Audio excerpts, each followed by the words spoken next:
Hello everyone and welcome back. I'm Elliott from Dirk.com, and today we're going to be taking the wine bottle we made in the first part of this course and turning it into a product animation that looks a little something like this.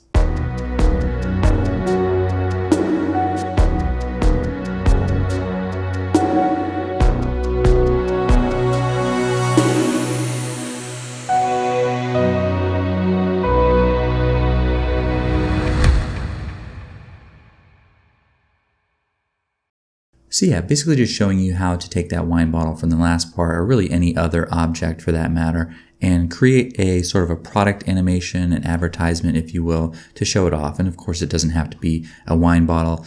Most of what we're going to be covering here would apply to really anything. So hopefully, even if you didn't follow the first part, maybe you have some other object or product you want to show off, many of these techniques are going to apply. And now I've never done this before, but I do always love when you guys share with me your animations and other just work you do based on my tutorials. So wanted to go ahead and put up here on the screen some of my favorite examples of some of the wine bottles people made from the last part. Thank you so much for sharing those with me, and I'll look forward to seeing your animations as well.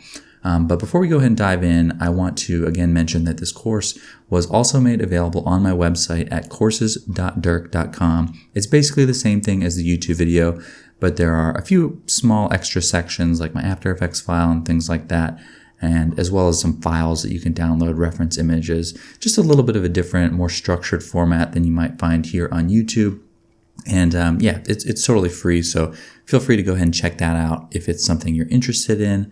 But without further ado, let's go ahead and get started on part 2, creating this animation.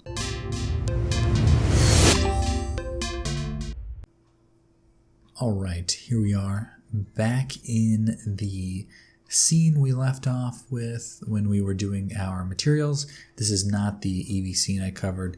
We didn't change much in that scene other than just showing some ways to do things in Eevee. But right now we are back in that materials scene. So that's where we're going to go ahead and start off with some of our animation. And for this animation, I am going to do this as a widescreen format, 1920 by 1080. So the first thing I'm going to do is switch my resolution back to 1920 by 1080. It was vertical before. And with that, it's going to make a little more sense to do my classic setup, which is going to be to have our rendered view down here. And then this is where I like to mess with materials up top. Probably not going to need to do too much there though, so I'm going to kind of hide that a little bit for now. I guess we don't need to hide it too much. And then over here is going to be my typical 3D viewport. So I will turn my overlays back on over here, and then I'm going to move my screencast keys. I just realized it only hangs out in one window at a time over here. So here's the keys I'm pressing, but of course I'll try to add anything noteworthy in the actual video on top to be extra clear.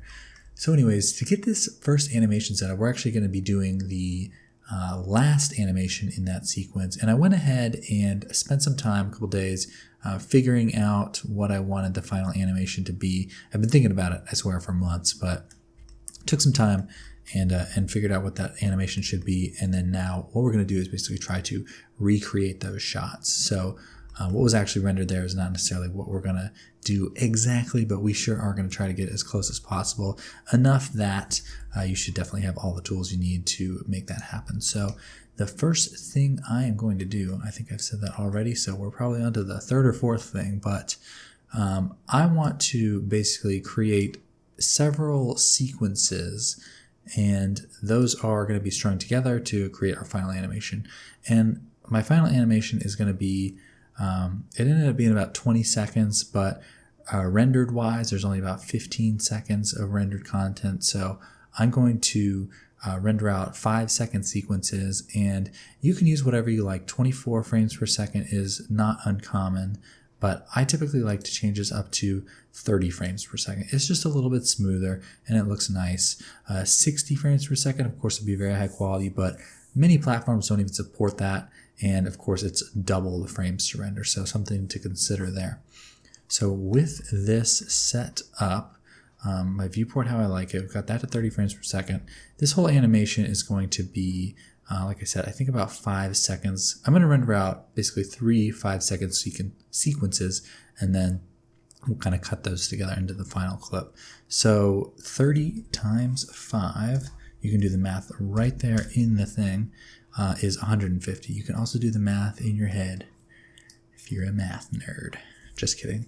If you're able to use Blender as much as we've used it so far, you're probably a pretty smart person, so pat yourself on the back. I'm going to turn off my overlays here because this is now my camera view. So I want to do that last shot with the 3 bottles first because it's most similar to where we left off, and it's just kind of a pretty basic scene, honestly. So to do that, what I will do is, let's just pull this out a little bit. I basically want to what I like to do is, I like to get this to what I would have in the last frame, basically. So we're just going to kind of set up that last frame. And this is getting in the way a little bit in both the viewport and my actual render. So what I can do to hide that is go down here into the options for visibility. You can turn that off to show in viewports, but then we actually lose the reflection. So what I'm going to do is turn off the camera visibility, which will hide it in any rendered views. We're not actually looking through our camera here, but it is not seen, and it won't be, if it was in the way, it wouldn't be rendered. But we're still getting it in the reflection there, so you can see if we turned off glossy, for example, it'll go away. So we're just turning off the camera array visibility, so we won't need to worry about the camera clipping. And then over here, I still want to know where that is, so I don't want to completely hide it. And the way I'll do that is in the viewport display. This is basically the maximum fidelity at which it would be displayed. So bounds is just going to create a box. That's a little bit confusing. So I'll leave it at wire so that we can at least see through it and see kind of where it is, but it's not going to be getting in our way quite as much. So with our 1 bottle there, let's just kind of get that framed how we like. Maybe we'll just kind of bump up the Z location, and you can move things however you want in Blender. You can press G and Z. You can click up here and drag, which is what I see myself doing a lot for some reason. Or of course, if you wanted to, you could turn on your gizmo, and I actually do use the gizmos quite a bit from time to time, but we'll just see how it plays out. I don't know what I'm gonna use the most now that I've got the gizmo there. I'm gonna be tempted to use that. So for the first shot, we've got 3 bottles. So right now we just have 1. We need to add 2 more, of course. So what I'm gonna do is go into my top view by pressing 7. And then just to make sure I have everything selected, I'm going to press Alt-Z to go into my X-ray mode. And then Alt-A is, by the way, what I'm doing to make sure everything is deselected. I'm going to press C to circle select, and then in the top view, just select everything there. And that actually did also get our plane, so I can shift and left click that will now it's the active object still selected, but deselect it one more time, and we just have all our bottle objects there. Now what I'll do is press Alt and D, and that will create a linked duplicate. And what that means, and I'm holding Control here just to snap to some nice increments as I'm in the middle of that command. I'll just set that right there for now. So by pressing Alt D, that created a linked duplicate of everything. You can see this bottle now has its own name. It's bottle 002. This is bottle, and I think our wine took the bottle 001. So yeah, maybe we should go ahead and rename that wine. So we'll press Enter there, and that's F2, by the way, with an object selected to rename it. You can of course do it over here, I think by double clicking as well. So let's name this wine, I guess 2, or we could just, you know what, if we did wine and just named it, it's gonna automatically. Now it changed now into 001. I want the first one to be wine. Not that that matters at all. Okay, so now it's 001. You know, just kind of have that beautiful, disgusting 001 default naming convention. So that looks pretty fabulous. We've got 2 bottles there. So what I was trying to say is that, you know, with a linked duplicate, if we were to change the foil color, for example, to something atrocious, that's not so bad. Hey, it's a little bit holiday themed there. It would change it on both. So it's got the same materials. Even if we were to edit the geometry, for example, it's going to do it on both of them. And since I'm not going to be making any changes between the bottles, that's exactly what I want. So it will also automatically be all linked to this empty. So now I can just move this around with its own empty, which is bottle controller 001. So what I'll do, I kind of want to create the shot where when you zoom in, you're just looking at one bottle, but then they kind of flare out from each other. So maybe let's go ahead and kind of stack them up so they're beside each other. And while I've got this one over here, I'm going to go ahead and do one more time, Alt-D, and create our third bottle there. So let's go ahead and move this bottle, just holding the empty there, to a position right behind, and then the third one we will snap over to right around there. And our lighting scenario is totally the same. You may want to change some things a little bit, but we'll see what we can do just with how we have it now. Now we can see, since we pulled out, this is coming into a frame a little bit, so I'm going to just press SX and scale that out a little bit. And just to make sure we're super covered, I'm going to maybe move this up a little bit. Typically, I want the seamless backdrop, maybe we can actually move that down. That didn't need to be that high. I typically want the seamless backdrop to be just barely out of frame. If it's too large, you can get some unrealistic reflections, or maybe you had some world light kind of coming in from this backside. If this was too large, it could be blocking some of that. So I like it to be just as big as it needs to be. Give myself a little bit of coverage. Sometimes when you get into animating, you may accidentally reveal some of the world behind the seamless backdrop. So it's good to have a little bit of room to play with, but I like to keep it, something like that I think looks pretty good. So we've got our three bottles there, hiding in single file. They're writing single file to hide their numbers. And we want to animate them flying outwards. And the other thing, while I'm looking at it, I did end up making this, I think, a little bit more of like a gray. And for the sake of mimicking the original video as much as possible, I'm going to do that.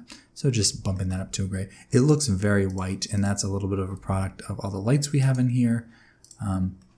So, balance things out. The lighting is probably the most important, and then you can tweak, the lighting on the object being the most important, and then you can tweak the surrounding materials to kind of work with it. If this was super white, that's probably a little bit too much, but this dark gray ends up looking like a nice light gray when we have all our things in there. So that's a good final place for the camera, because that's about where we want that bottle.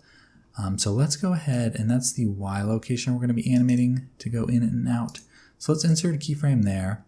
I also know I'm going to want to tilt downwards a little bit to be looking at the label when I'm all the way in. So that's going to be the X rotation. So let's go ahead and insert a keyframe there as well. And make sure you're inserting these keyframes on frame 150 at the end of the animation. If you happen to be over here and inserting keyframes, that's okay. It's easy to just click and then drag keyframes you can see down there at the bottom into the proper location. So that's good. And then we may also need a little bit of Z location, I think, to go. Well, we can wait on that. So let's just, you never want to add too many keyframes. Like I wouldn't want to just insert all the keyframes there, because then when I get into the graph editor and things like that, you're going to have this Y channel and this Z channel. And if you're not messing with those, it's a good idea to just leave them empty. So for me, I know I want Y location, which is, pulling backwards, and then I also want some X rotation, which is looking downwards and upwards. So that's a good place to finish things out. Now, where do I want to start? Well, for one, I know that those bottles are actually going to fly out. So let's go ahead and insert keyframes for the bottles. Those are going to start right there. And, they'll actually stay there a little bit when we pull out. So let's just maybe at around frame, what do we say? Maybe like, I'm not sure what I did in mine. We're not going to worry too much about copying it exactly, because ideally you guys take these, guys and girls, take these skills and, do your own thing with it anyways. So I just want to make sure we're covering all the basics. So the bottles are going to slide outwards, and it's going to need to come up a little bit so that it's they align in a nice triangle formation.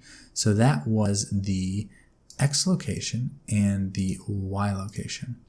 And of course we don't want those. Wait, do we want them on frame 80? Yeah, I guess maybe so that it's going to be in its single file place up until, we can change it later if we want. Let's leave it at 90.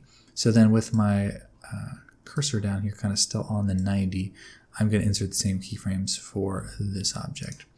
Insert keyframe, and then we're actually going to do a little Z rotation too. So let's go ahead and we'll insert a keyframe there, and then we'll insert the keyframe down here as well. Now we may want these to be angled differently, but for right now we'll just leave that at 0. We can make some changes in the graph editor if we need to. So we've got those keyframes properly inserted, and then by the end of the animation, maybe there's 10 frames or 20 frames, maybe 30 frames. So I'm trying to decide. I don't want them to be still coming out into their formation just until the very end. I want them to have, a second where they're static. So, 1 second exactly would be 30 frames. So at frame 120, we can assume that they would be completely in the place we want them. So where do we want them? Let's go ahead and move them there. I'm just going to press Alt-Z for some reason so I can see the grid, which can't really see the grid because that big plane's in the way. That's fine. I'm still pressing Alt-Z because it makes me feel good.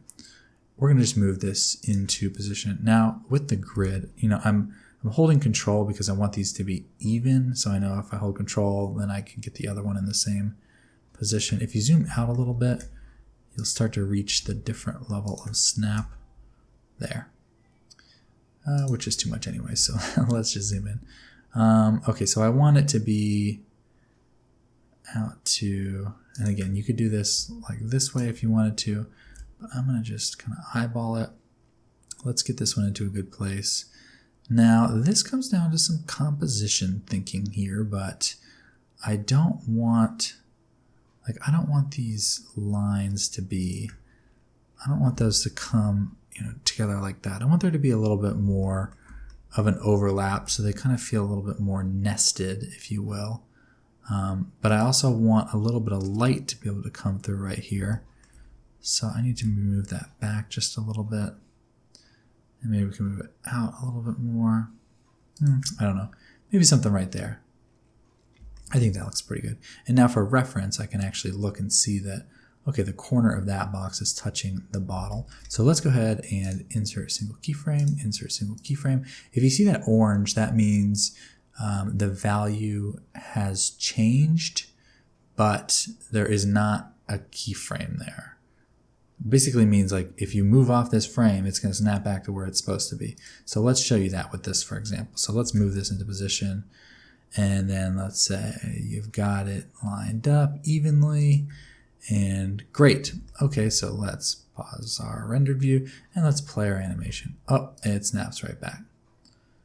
That one's working fine because it's got the keyframes, but this one doesn't. So let's go back to our frame. What was it? It was frame. Clicking on this one to see where that frame was, 120. So let's select this empty here, and then let's move that back into the place we want, which is right about there. And then let's go ahead and insert those keyframes, and I'm right-clicking and inserting the single keyframe. So now, if we, okay, so this is paused. Yeah, so typically when I'm playing an animation, if I'm in Eevee, I'll let it go. But if I'm in Cycles Render, I like to let the animation paused, and then we can actually go into our camera view here to watch it. And boom, they slide out. Very nice looking. Very, very nice. So we do have a few more things to change here. And by the way, I mentioned it, I think, at some point earlier, maybe in the materials section, but I want to see the whole texture just for the heck of seeing it.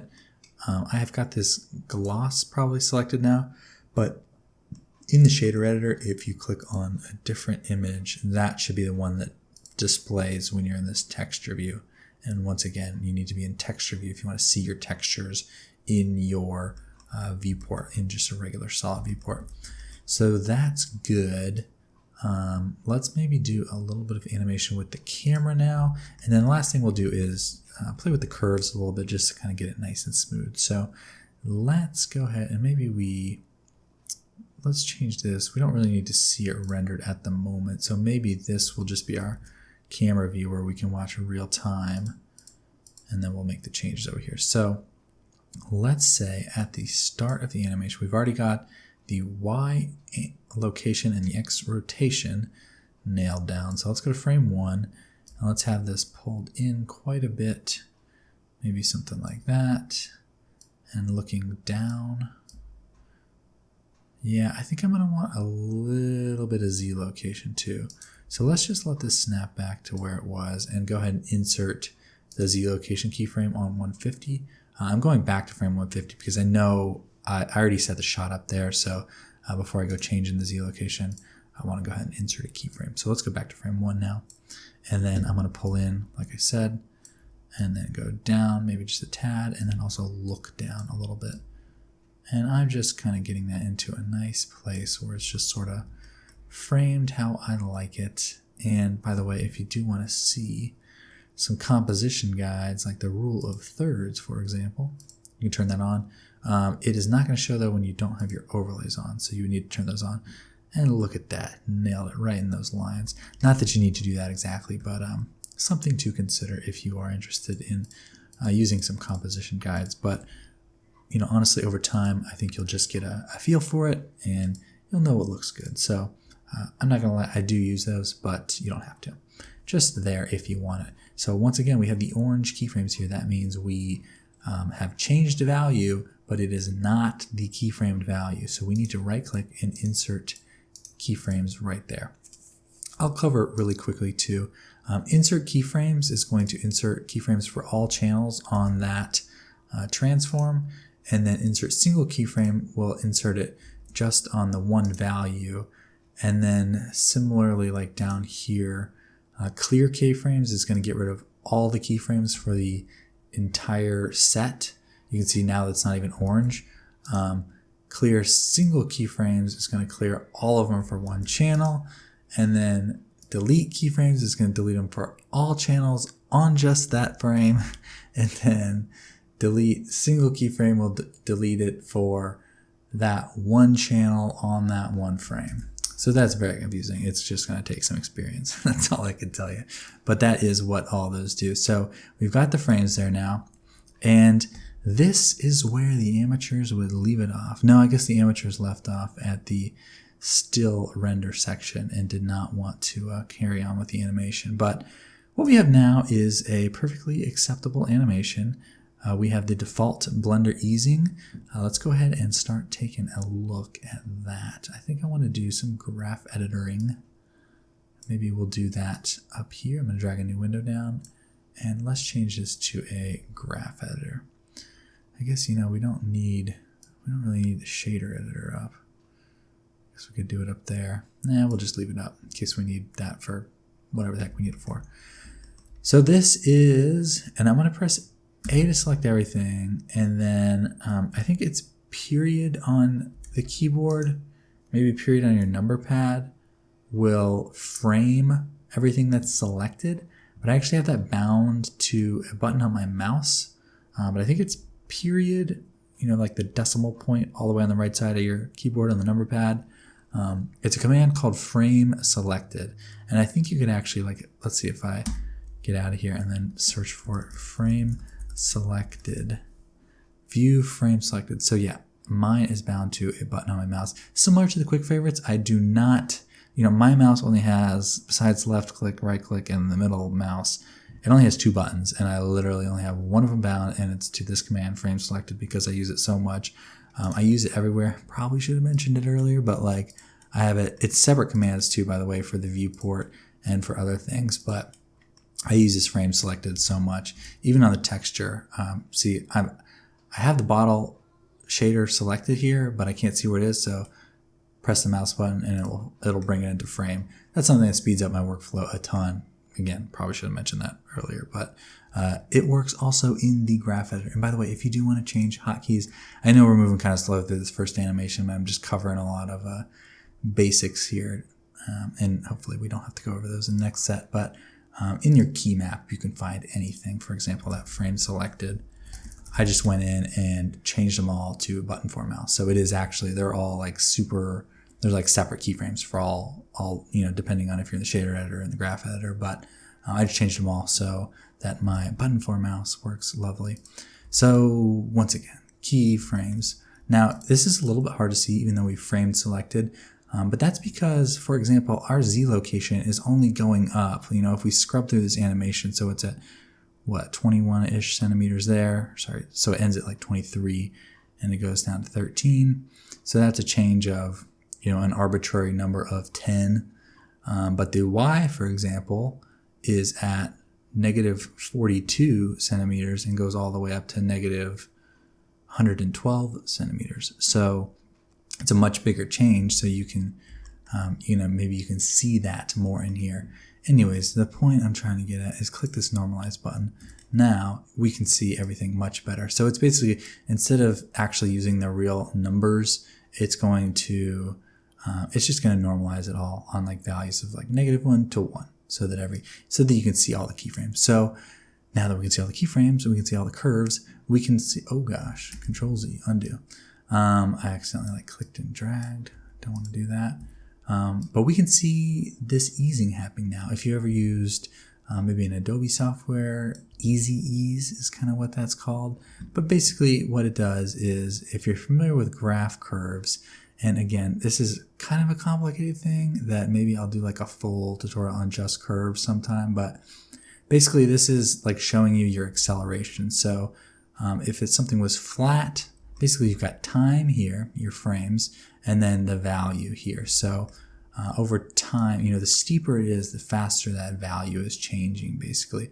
So it starts off slow, it will speed up a little bit, and then you'll see it kind of slows down a little bit towards the end. That's what that easing is, which is fine. And like I said, that's a perfectly fine animation if that's all you want to do. You don't want to mess with it too much. But, and actually I don't hate it for the zoom out. But one thing I do want is to look up and move up a little bit faster. So I'm going to hide this Y location because I don't mind it just default like that. But for the X location, or X rotation, and the Z location, and this is one thing that can be a little confusing when you use this normalize option, is that you might start to see things stacked if you have not messed with the frames too much. But right now we've got the ease, and the reason I'm noticing I want to change this is because it's taking too long to look up. So I want all the bottles to be in frame when they start to pull out from each other. And actually, you know what? I don't want these easing out like that. In this animation, that's happening just too fast. So watch, I'm going to select both these, and then I can just drag. So that's happening. I want it to happen a little bit slower, maybe a little bit sooner. So I'm just going to click on that 90, and that should grab them for all the objects. Yes, you can see they're both moving. So that was on the 90. I'm going to pull it all the way back to the 70. Just give myself a little bit more, give those a little more time to settle into place. And so with those, I don't want the easing. So I was going to animate the camera, but I'm going to animate this first because the camera is going to be based on the framing of these objects. So I should do that first, if that makes sense. So those have that same easing there. But I want them to kind of pop out. And many of you watching this may have watched my cell phone tutorial, and you're listening to me babble and babble on about Babble and Babylon. That's like a Babylon. Anyways, we are animating things here, ladies and gentlemen. We want this to snap out. I did an animation much like this in the phone tutorial, so a lot of you probably already skipped past this point. It's like, okay, Derek, we get the little flip out thing. So I want that to be snappy. I want it to pop out. Now there are some default easing things that you can use, which I do tend to use from time to time. A lot of times I'll do things manually by just pulling these curves, but let's just use some defaults here. So the way I brought up that menu, I'm just going to press A to select everything because I want all these values to do the same thing, is to press T with your mouse in this area and then change the easing to let's use, I don't know, cubic. And that's going to automatically kind of adjust these curves a new way. But I think this is the opposite of what we want. So if we press spacebar, they're going to whoop, snap into place. Oh, and we only had one selected. So let's just, well, we can just do the same thing here. A, T, cubic. Now they all should have it. Yes. So whoop, they start off slow and then they snap into place. I want it to be the opposite. I want them to be like, boom, here I am. And then they kind of settle down. So let's just select everything. And then T was to set that to cubic, but if you press Control E, you can set the keyframe easing type to ease out instead of ease in. And that gives me a nice, little bit more of like a slide effect. And now I did also mention I want to change the label orientation a little bit. So maybe this front one gets, is, dead on like that. But these ones, maybe we want to see that red a little bit. So we have it end with this one. So we've got a Z keyframe at the beginning there. That's fine, we can leave that, but we need to add a Z rotation keyframe at the end. So let's have this one. So that would be it turning inward. So I want it to go the other way, but I don't want it to spin that much. Maybe we should have set this part up first. Jeez. Okay, so I want that to end there. Let's just say -80. And then this one I want to end, what would that be? Probably +80, am I right? Am I right? I don't think I'm right. 80 is 10 off of 90. Whatever. I'm trying to do some crazy math here. Something like that looks good to me. So we kind of pop out, and then we've got this nice red framing there. So let's see.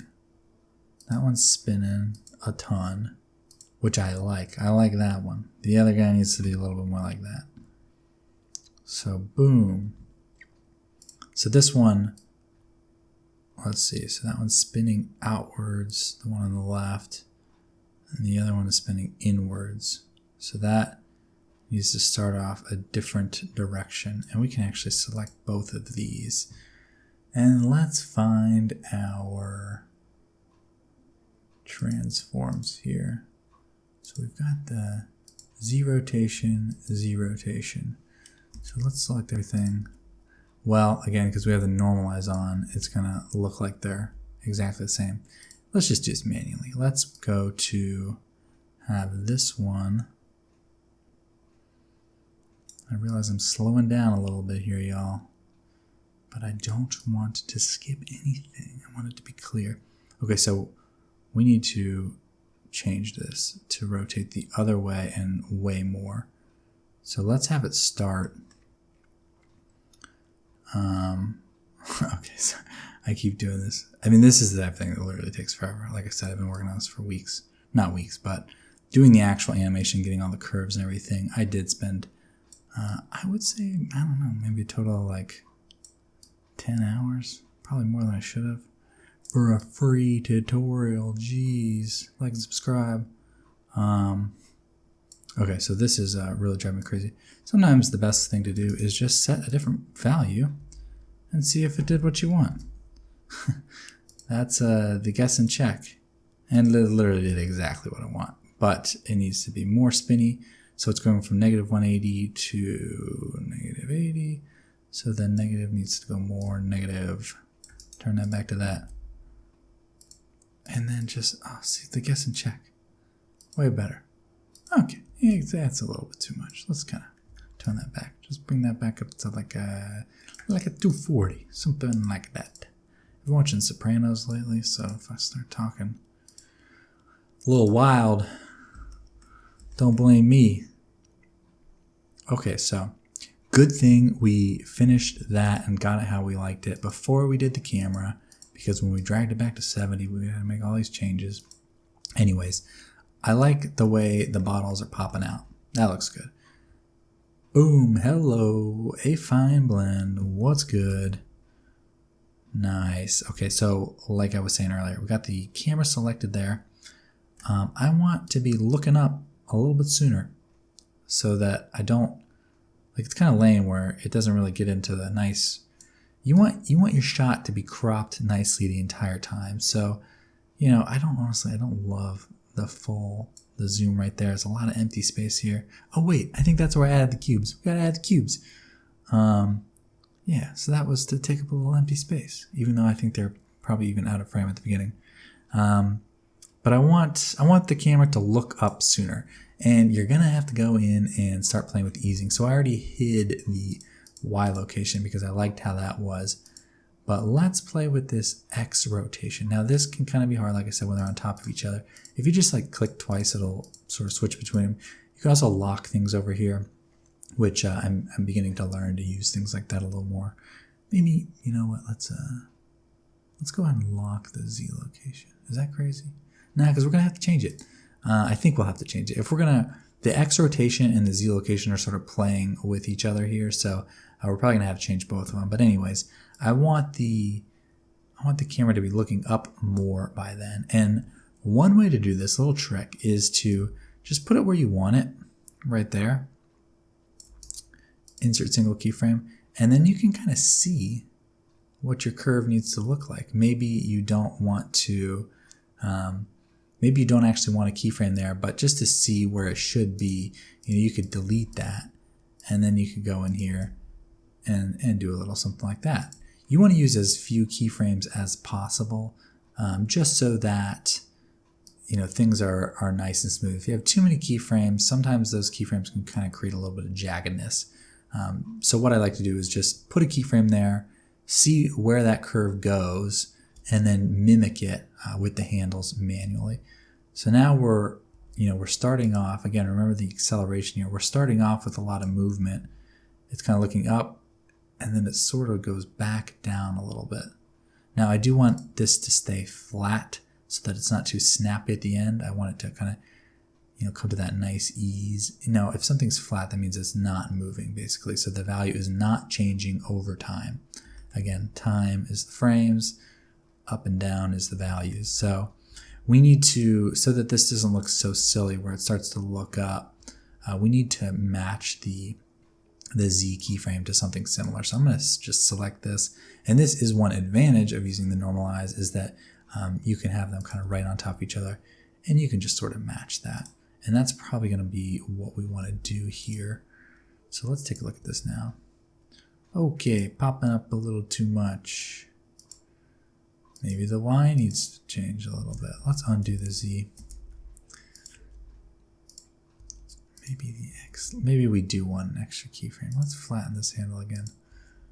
And that's, by the way, Shift S, flatten handles. We'll flatten it back out. So maybe, okay, so this, another way to approach this is to find where it looks the worst. Adjust your values there.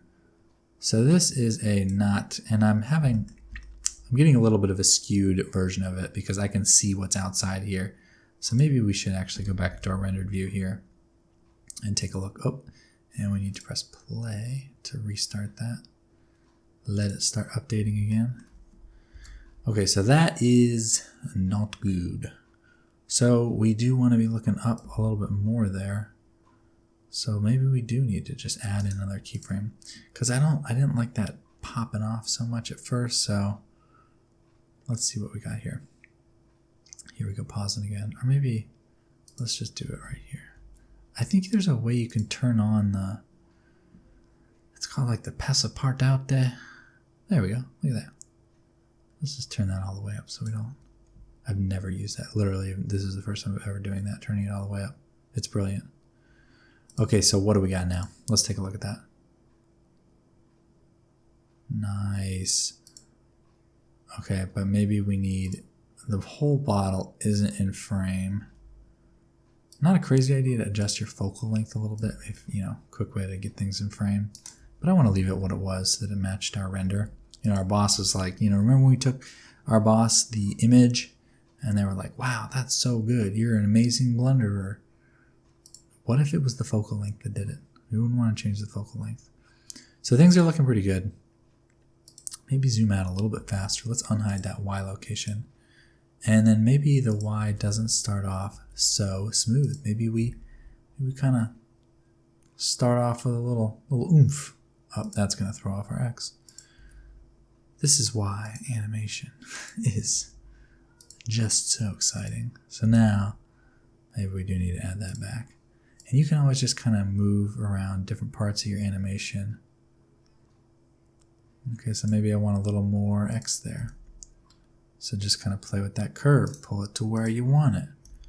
Maybe like kind of rotate this a little bit. Maybe you want a little more of your Z. Maybe you select the Z. Maybe you pull that up a little bit. And maybe you scrub back through and see what you messed up. Oh, we didn't mess up too much. Looking nice. Just kind of scrub through your animation. Look at that. Bottle's nicely in frame. Fully in frame. Looking a little high right there. It's looking a little bit too much up. That's our X location. Let's probably flatten this handle. Oh, man, looking good. Okay, but that's going to throw something else off probably. So, boom. Okay, looking good. Pulling out. Nicely in frame.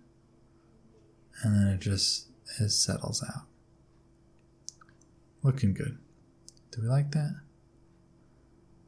Maybe needs to be looking up a little bit more here. We can just move this, G, Y. By the way, Y is up and down. You may be tempted to do Z, but when you're in the graph editor, G, Y, it's going to pull that up. So right there. And that is another way, by the way, when you're in the graph editor, you can change values like that. And you don't need to right click insert keyframes. I mean, these are your keyframes. So once you're working in the graph editor, that's going to be your real fine tuning. So I think that this looks quite a bit better. It took some time with the graph editor, of course, but it does a lot to really play with these handles. And this is going to be the type of thing that I've said before. It's going to take a very long time. It will drive you crazy a little bit getting your shots right, but this is what separates the noobs from the pros, is a mastery of curves and the graph editor and getting things to just have that nice pop to them. It really does a lot. And a lot of people are asking me to review their work. Oftentimes, especially with animation, the number one thing I can notice is that there's just not enough time dedicated to getting those curves right. And now I don't want to make these videos horridly long. I know this is already very long, and especially with this first one, we covered a lot.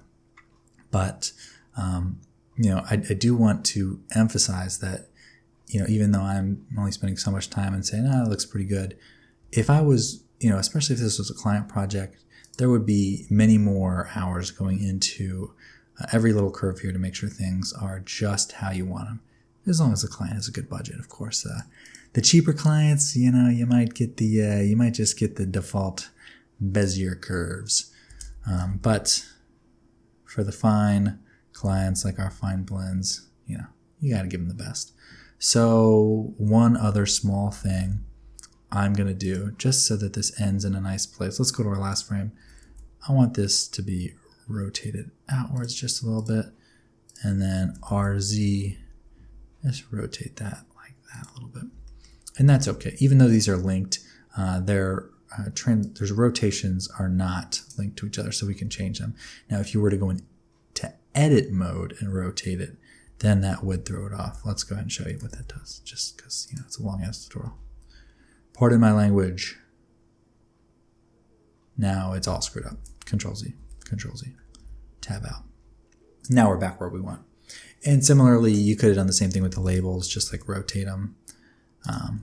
But the long way that I did it is what we're going with. So control space bar? Yeah, control space bar in any viewport will make it full screen. So you can kind of go in here, take a look at that. Looking nice. I think I matched pretty closely the shot. Now, I don't think we did really anything with the lighting. I do want to emphasize the animation a little bit more than the lighting in this section, of course, because it is the animation section. But in the other animations, I think we will do a little bit of tweaking with the lighting to make sure things still look good. But this is basically the same setup as that still render, so we can leave it just like that. And it looks pretty fine. Feel free to make any small adjustments if you want. Maybe you're making huge adjustments and you are, see how fast you can completely change the look of this, just changing the color of the backdrop. do stuff like that. If I see a white backdrop and you're rendering, I'm just kidding. White looks nice, let's be real. But yeah, mess with anything you want. Of course, if you're a beginner just following along, maybe it's a good idea to copy exactly what I'm doing. But of course, if you have an actual client project, I would encourage you to try something on your own. Or if you are comfortable with what we're doing, feel free to push the boundaries a little bit, do something cool. So the last thing I did, and fine, I'll just show you. I added some little cubes here. I'm going to go to edit mode, GZ, so that my cursor's on the bottom. Scale that down, something like that. And then I think I just like put the cubes over here. Now, maybe in a separate video in the sections, I'll talk about the logic behind some of this. But let's do, I think, and you would want to typically add just a little bit of bevel. Little bit of bevel. That's a lot of bevel. Just so we get get some highlights there. But maybe do a little extra segments. Now, if something's very small in the frame, I won't always shade it smooth. I might just leave it flat so that my faces stay nice and flat. But you could shade it smooth if you wanted to. And then I want that to have the floor material, so I'm just going to shift-click the floor, Control-L, link materials, and that'll pick up that material. So yeah, maybe I'll do like a separate video talking a little bit about composition and like kind of why I did. Okay, what do we got here? We got negative 20. Let's do positive 20. So there's nice and even. Maybe I'll do a separate video talking about why I did all the shots the way I did. But yeah, the cubes, in this case, I thought the cubes just kind of made those sides a little less boring. I didn't want to just add like 9 bottles in bowling pin style. But, the cubes made it a little bit interesting, kind of helped to tell the story. And they lead your eye a little bit more towards the middle, similar to this point lamp in the back being kind of a natural vignette. These cubes, this dark area is kind of blocking out a little bit of light. It is sort of high contrast, but just, it's a little bit more shadow. I don't know. I could just be talking BS here, but I put a little bit of thought into it. And I liked the cubes there. You don't have to have the cubes. Of course, do something that matches your own label. But for the beautiful Kieran Black designed Fine Blend label, the cubes are here to stay. And you will see, obviously, that is a theme in the rest of the animation. So with all that being said, I think we're done with the first animation. Who knows how long that took. I'm about to Alt-Tab and stop the recording. But yeah, I like where we're at with that. So we'll leave it at that. To render this out, you'll... Should I do that as a separate video? I think I'll do that as a separate video at the end. But anyways, yeah, basically you would want to set your output folder and, render animation. Control F12. I don't think I've ever used that hotkey. For some reason, I always go up here and click render animation. But for render image, I use the hotkey. I have no idea why. Maybe I'll start using Control F12. Weird things, 13 years of Blender. And that's why. It's because I don't want to press 12 because I'm 13. I'm not 13. I actually just turned 30. I'm going to stop talking. Okay. I'll see you in the next section. Thanks for being here. Hope you've enjoyed the animation. I will punch myself if I miss something, but I think we've got a pretty nice shot there. We'll use that in our final animation. But before we put that whole final animation together, let us cover the other shots, which I will do in the next part. Thanks for being here. Like and subscribe. Teachable. I don't know where the big red button will be, but just, yeah, thanks. Okay, so here we are, back where we left off with the original animation, this one where the bottles just fly out if you forgot already. Or maybe you are, it's a different day and you're continuing on with the tutorial and you get a pass for forgetting. But this is where we left off with this animation. It's nice. Yeah, we're not going to mess with that anymore. We're going to move on to the Next animation, which is going to be where the bottles are kind of floating midair, rotating, showing the label off a little bit, displaying some of that spot gloss texture we worked to create on the label. So yeah, this one should be pretty fun, pretty simple. So let's go ahead and get started with that one. What we will be doing, and I did things a little bit different in the phone animation tutorial where I did all these separate collections, but I still don't know that this is the most ideal way to work, but I think it's a little bit better, is to work with different scenes, which will allow you to change a lot more settings within the, kind of the settings. And we're not actually going to change that many, but I think it's a better way to work in terms of organization. So up here we have a scene, and that's like everything here. So that's all our resolution, our settings, our sample count. I think that those all will change with a new scene, or you can change them, but they'll be the same in the other. So for this first scene, let's just call that flip out or something like that.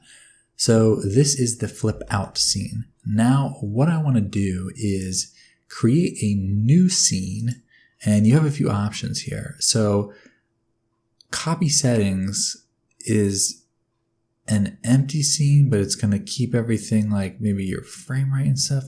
Honestly, I haven't experimented a ton with this, but new scene, I guess, would just be, like a totally blank. I guess use your default Blender settings, but the one we want to use is full copy. I think if you use linked copy, then the animation, for example, will be linked between the files. I'm not exactly sure what that's for. Maybe if you just wanted like the resolution to be different or something. Again, not totally sure, but what we want to do is full copy. So that's going to add a new scene, which now will be flip out 001.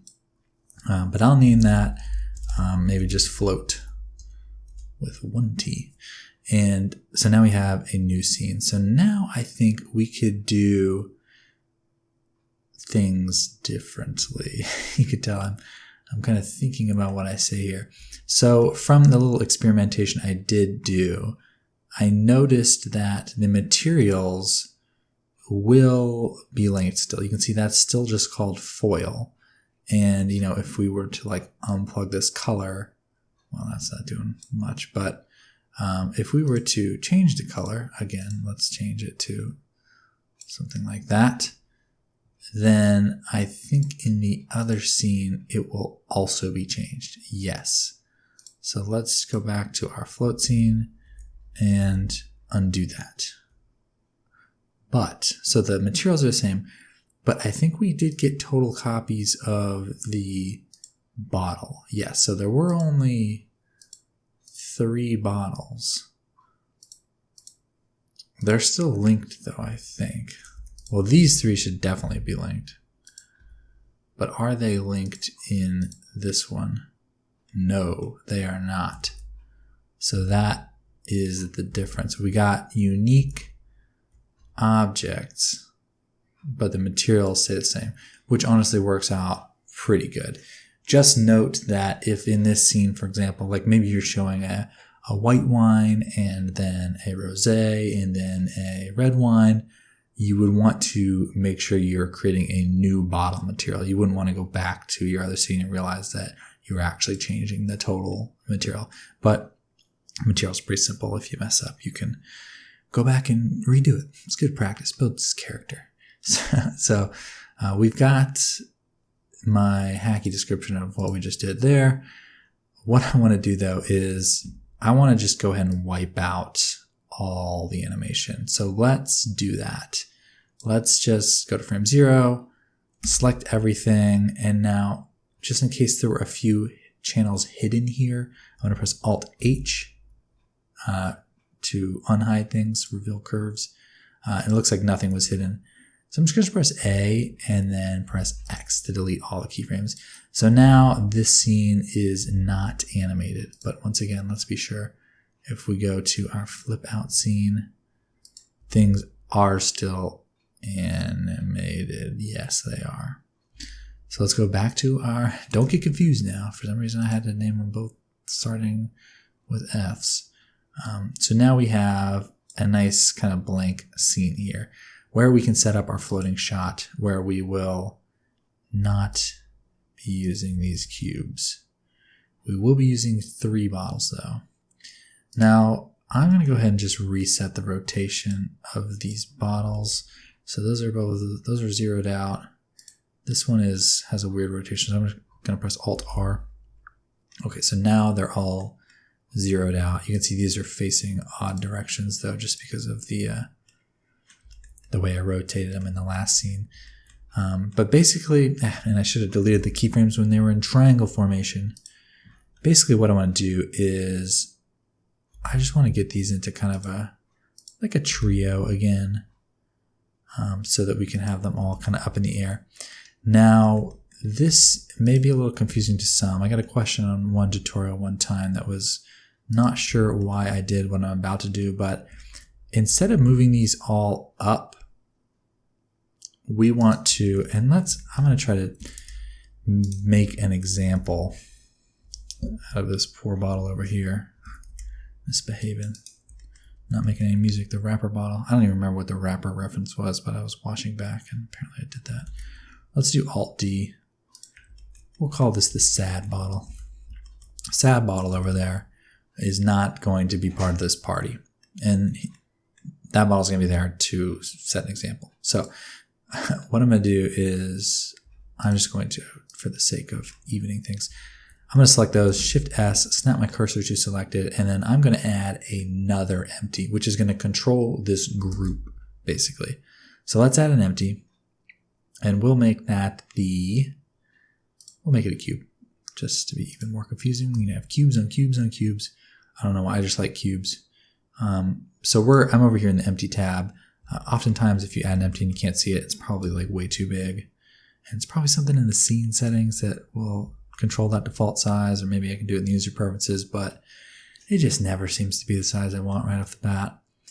But I got this empty, and let's go ahead and press F2 to rename that. We'll change the name to that to group controller.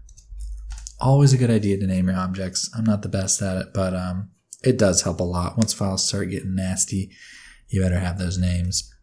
So this is an empty, just all by itself. But what I want to do is parent all these objects. So select that one, and I don't need to do all the objects, by the way, because the way the parent-child relationship works, the bottle itself and the foil is all parented to the empty. So I just need to parent the parents to the new parent, if you follow that. So make sure this one's selected last. Anytime you're selecting objects, and you have multiple selected, there's going to be dark orange ones and then one light orange. The light orange one is the active object. So that is typically the one that you select last. If I wanted to change the active object, I could select that, but I want to select that. And you have to be careful not to accidentally select the plane in the background, because then you'll get in this very annoying loop of trying to deselect things, which is difficult and frustrating. So we have the active object as that empty. I'm going to press Control P and parent to object. I usually do keep transform, but that's usually only an issue if there's existing odd transforms, I think. Set parent to object. So maybe if it was parented to something else and you did keep transform, it would apply the previous parent's transform and then parent it, something like that. Play around. That's how you learn Blender. You got to do it the wrong way and see what happens.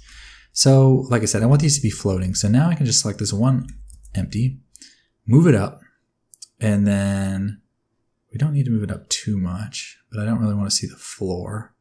So let's just move it to there.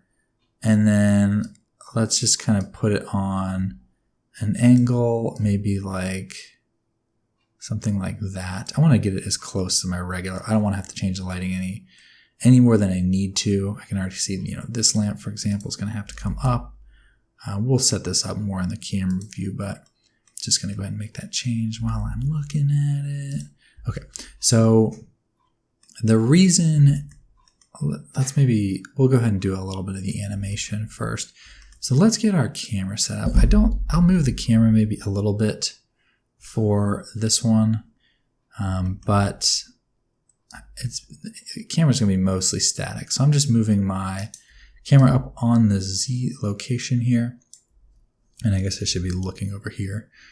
And just going to get that to a nice place where I like it, which is not quite there.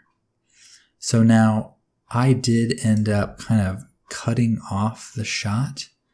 I did render an entire 1920 by 1080 frame because I wasn't sure exactly what I was going to do.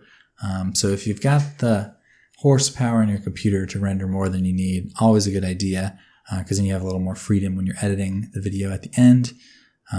But technically, if you really want to copy exactly what I did, we don't need to render this whole thing. So you could change your resolution to 1920 divided by 3 times 2. And that's technically all I actually rendered, which maybe is a good idea. Should we do that?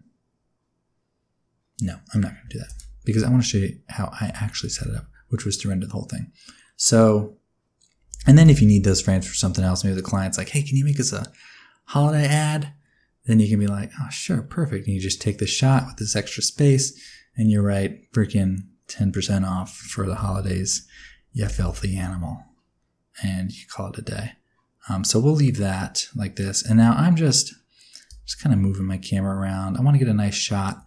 But now I want these all to be parallel with each other, but maybe offset a little bit. So I want this to move down, and that's the Z axis, technically. So press G and Z, but that's not what I want. But that is its world space orientation, but its local space, if we ignore the rotation that's applied from this, is different. So if we like drag this Z, that's going the direction we want. You can also do that by pressing G, Z, and then Z one more time. And that will adjust the local rotation, if that makes sense. So, we'll just put that to, I don't know, somewhere like this. So this is where my example comes into play, I think. So if we were to just do this, and it'd be the same with multiple objects. Maybe I should use multiple to show the example. Again, we're doing extra credit here, guys. We are doing more than we need to show you how to do this animation. I don't want to zoom through it. I want to teach you. I want you to learn Blender. So GZ, and then, say we wanted to do that RZ, and then we wanted to kind of tilt it. So you can already see the problem. Wanted to tilt it a little bit that way. Okay, great. So now we want to slide them. So we'll do G and Z, but that's going to go up and down. Okay, well, let's try the local rotation. G, Z, Z. Wait a minute. That wasn't supposed to happen. Maybe it's if we wanted to R, Z, Z. No, wait a minute. Why is that working correctly? Maybe it's like G, Shift, Z, Z. I don't know. Okay, I'm not going to waste too much time trying to explain it, but I want these all to stay together. Maybe it's like if you wanted to rotate them all together. R, Z, Z. Because then it's changing all those values. R, Z, Z. Okay, wait, this is it. So I want to, that's what it is. Okay. Just before I gave up. So I want to rotate these bottles because it's going to look cool. And why else do you do freaking anything in Blender? Because it looks cool. So I want to rotate these bottles. And let's go ahead, maybe at the end of the animation, I want this to be pointing up into the sun. Or whatever lamps are up there. So that's going to be something like that. So let's insert a keyframe. And then at the, why is that so strong? Maybe I'll turn that down a little bit. And then maybe at the beginning of the animation, right around there, it is kind of pointing down a little bit so that it looks up into the light. Another similar technique we used in the cell phone animation tutorial. So we'll say it looks up into the light. We've got a nice animation there. We can control this curve, and it's just this one nice curve. However, if we wanted to do the same thing over here, Okay, so we'll set the Z rotation, insert single keyframe, and then we want to set the Z rotation again. That's not right. So if all you're trying to do is reposition objects and not animate them, like maybe for just a still render, then you could press RZZ and then do your rotation. But you can see how all those values are changing? So if we just insert the keyframe there, it's like, it's actually, even though visually we are seeing this just rotate on one axis, to make that happen because of the weird orientation, it's actually rotating on the other axes as well. I'm not going to spend too long explaining it. I'm going to press delete. I think that was enough explanation, but once again, experiment, see what goes wrong, and consider using another empty, because empties are really your friend when it comes to animation. So now I can just do some easy stuff. Move this down on the Z. See, that's the other thing. All right, I said I wasn't doing more examples, but had I had the bad kids over on the left side there still in the scene, if we tried to move this on the Z, to get that, it would actually have to move back a little bit, over a little bit to get that, to achieve that. But now we can just control one value. So as for the animation itself, I am not going to double check what I actually did, because I know the animation stuff I did and I can teach that to you right now. And then maybe while we're at it, we can get this stuff formatted how we like. So let's just move. I think what I did is just so I typically like to get things to the place I want them sort of in the middle. So if you want it framed perfectly at the very end, then that means there's only one good frame at the very end. If you want it framed perfectly at the beginning, then it starts off perfect, but by the time people's eyes settle down, the shot isn't what you wanted. So, somewhere in the middle of the animation, or maybe a little towards the end, is kind of where I want it, to the ideal place. So, I don't want to necessarily insert a keyframe there. You could do that and do the trick from before where we adjust the curve, but I'm just going to move the keyframe in the graph editor and just get that kind of pointing, upwards a little bit. So I know that around that frame, it's in a good place, and then sure, it goes a little bit past it. Now for the sake of, something, I'm going to make this a linear animation. I want this is, kind of getting into the psychology a little bit, but when the animation is just linear and has a static motion, it kind of has a feeling that it has been moving, like it's just floating in space, and you're kind of just observing it. You didn't see it start. You don't really see it finish. It just kind of, I don't know. I should write a book about it or something. It just feels better. So we're going to do, for this shot, everything is going to be a linear animation so that it's just nice and static. The other advantage here is that it's very easy. So I'm just going to press A, press T, and set that to linear. So now, let's pause this. So now we just get that nice rotation there. Now to make this whole thing a little bit more dynamic, I'm going to rotate this one the other way. So maybe that one starts I don't know, right there, insert single keyframe on the Z rotation, and then it finishes, right. I don't want that to quite see the red because I don't want to take too much attention from the main bottle. Insert a single keyframe. And you can see, I know I'm always talking about how I'm a perfectionist. Well, I want that to rotate the other way. Maybe it finishes, and in the background you can kind of see the fine blend. So maybe it finishes right, replace a single keyframe, finishes right there, and then, starts right here.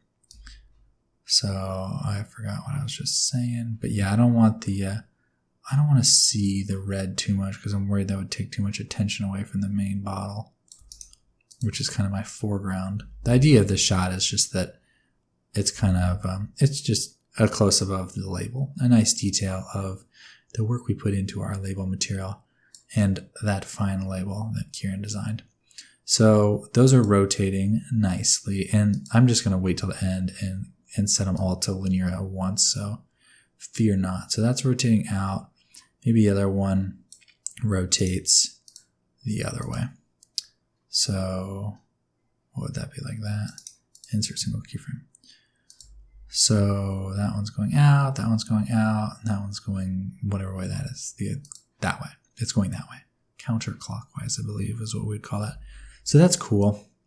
Now, maybe for another little bit of excitement, I'll have this, start maybe kind of barely out of frame. This is another thing you want to avoid when it comes to framing things. You don't want any like really tight things there. You want to be a little more intentional, where things are maybe overlapping slightly. Now I realize since this is an animation, there may be a part where that does cross through. So maybe we actually have it start just barely off, and then it finishes up a little bit. Now, these can be very subtle. I mean, I know 150 frames, 5 seconds seems like a long time, but it's really not. If you want this to be smooth, and we can go and set that to linear just so we can watch it. If you want it to be really steady, do not move it too much. I mean, be very subtle here. So you can see, this does come to right that weird, intersection. So, I mean, do we want that? Do we not want that? I think it's okay. Maybe with the camera, we'll adjust that very slightly. I guess we should have our camera set up. I guess we need to do, it's a good idea to pick what you want to do first, what's more important, which I'm not doing right now. Maybe this bottle is a little bit further away. Might look nice. So we can do that by, I think this is another advantage of the empty situation. Maybe not. I really proved myself wrong earlier, so I'm careful now. If I press G and then Shift Z, that will constrain it to just the X and Y. But if I press G, Shift Z, Z, getting a little confusing, it will allow me to move it on that plane. Well, actually, that doesn't really matter. As long as I'm not changing the rotation, it'll be fine. So yeah, I just want to move this so it's like further away. So maybe like right there. Let's see what that looks like. So you would only really need to press the G, Shift ZZ, if you're looking through the camera, for example. Yeah, I'm just going to try to find a little bit of a nicer, maybe all the bottles are kind of like going up a little bit. I want to see a little bit of the label. Let's play over here so we can see what this actually looks like with the color. Ooh, okay, we're a little bit too close to the wall. We can move that back though. And then this one is just a little bit too much in my face. So let's G, Shift Z, Z. Since I already have some Z keyframes. You know what? Let's just pull the camera back. Got the camera selected, Shift tilde. If you just click in the rim there, you should be able to grab the camera. So let's get this to a better place. Maybe something like this.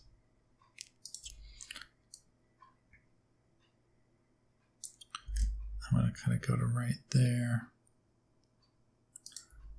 Maybe this whole thing. Empty. Just moving my empty around a little bit. And let's move all this back a little bit. GY. Just to get things a little bit further away from the wall there.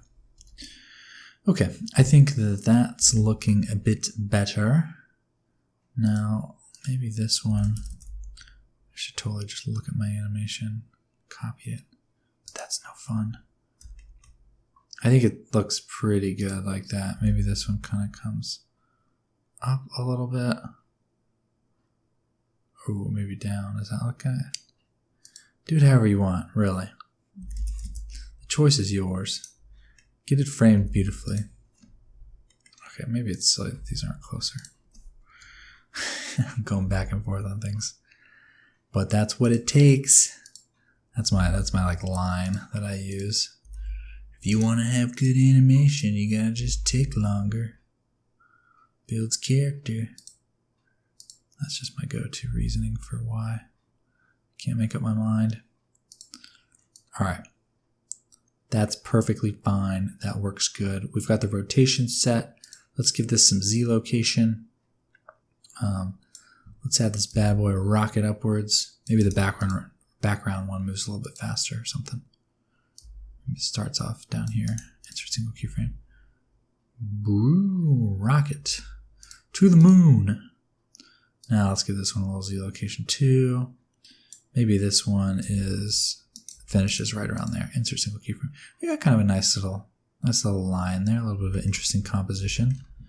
And then maybe at the beginning, it's like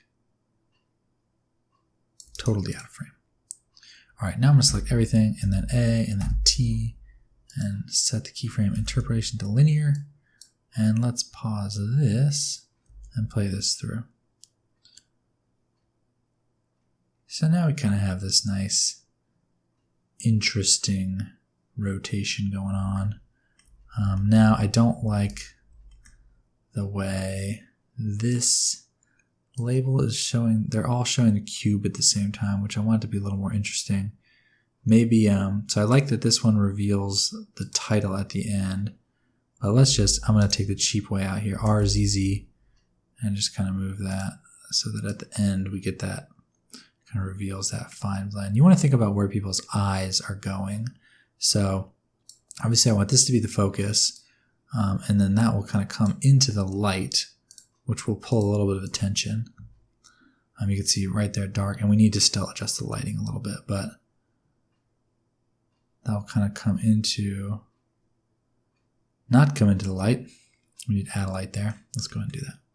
Let's just change this to a disk, Shift Z, and we just need to find that reflection. Maybe we change it into a square. Area 003. Okay, so that's a square. I'm going to save. Okay, so that is, yes, I want it saved. Shot 2. Let's save. And I want to see, flip out. Did that change that one to a square? Okay, no, that one is still a disk, which I like. I didn't want to change it in the other one. You never know. You might have to go back to your other scene, so it's a good idea to keep them separate. And of course, you can always save new sets of files.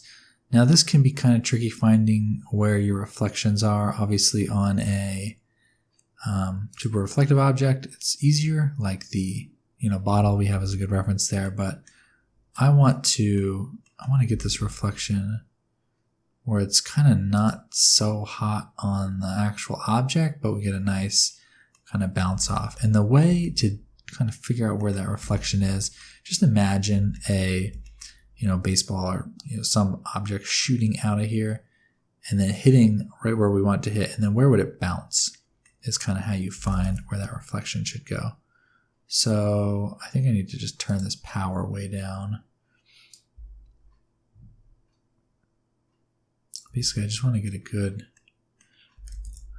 reflection. Where does it go? And I guess, yeah, technically we can see it in the, I think there we have it. Oh gosh, we're way over there. Okay. Let's press Alt-R to make that straight down. And then if you want to still get that reflection, but you don't want it on your object too much, sometimes what you can do is just move it way far away where it'll catch the label there. There we go. Because it reflects a lot brighter than it goes onto this like paper material. So I think that's good. Let's take a look at that. So it's kind of dark there. You don't really notice it.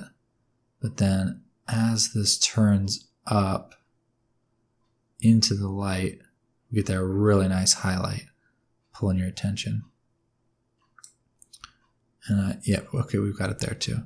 Now this bump map, I am going to change this. I'm going to bring it down a little bit. So let's maybe pull that strength down to something like that, just a little bit. Okay, that looks fine. Now this, if you still want that nice vignette, maybe you would want to kind of pull this over so it's more like, I guess it's still kind of right behind it there. But you know, you could pull that over maybe, and you get a nice gradient from left to right to left, whichever way you look at it. But I think I'll kind of just leave that behind my camera so that we've got it.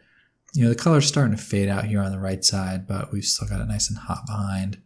And maybe this size actually comes up a little bit so that we can get our nice rim light. You can see we're getting it right there, just a tad. You know, you can kind of pull that up. You also add a second point lamp if you really want to, but I think that's working for me. I'm getting a slight rim light there. Yeah, that's looking pretty good. So that looks good. Are we all set with this one? Got a nice rotation.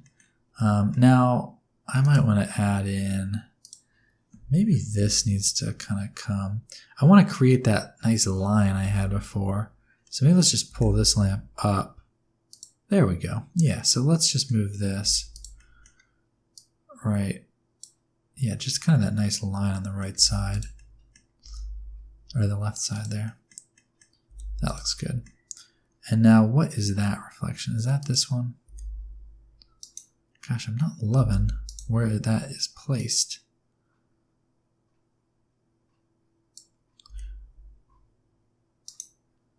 Kind of have to just slide things around. Maybe we make it a little bit. Should we make it bigger? Or you know what? We could use a reflector to do that. Once again, I don't want to spend too much. Okay, so now I'm noticing these are about in the same place, which is the time where I delete one of them.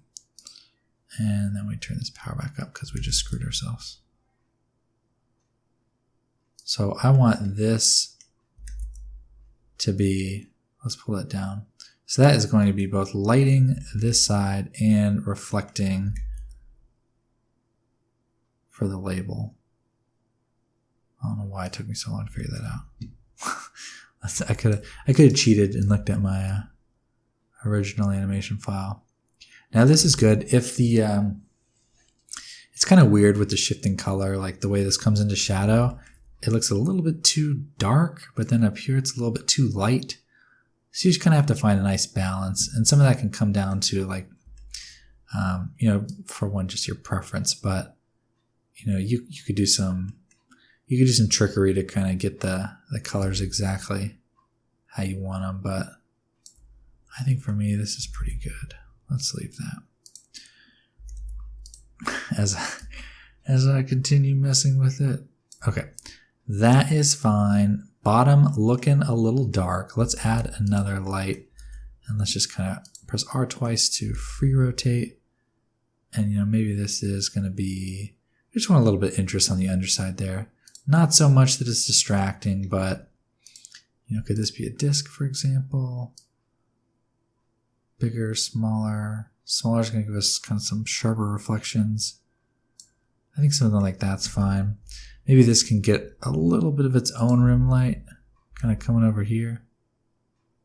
Yeah, I think that looks better. So just kind of moving that. You know, again, don't be afraid to kind of turn off the light and see what it's doing. I think that looks nice. It's blowing out my side a little bit, but not so much that I hate it.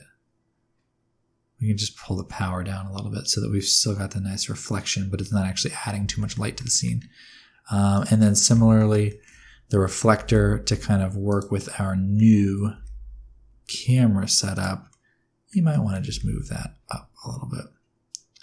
Just make sure you don't accidentally intersect your mesh, because even though it's hidden, it will start to block out lights and things like that. So we can just kind of pull this over to a nice new place, which is going to be, for me, right about there. I think that looks okay. So let's take a look at this. A little dark at the first part there. Not too bad, though, because then you get that really nice, bam, get that glossiness. Looking super sweet. So think about things like that. Think about where your eyes are going. You know, maybe at the beginning, it's dark, you're kind of discovering the scene.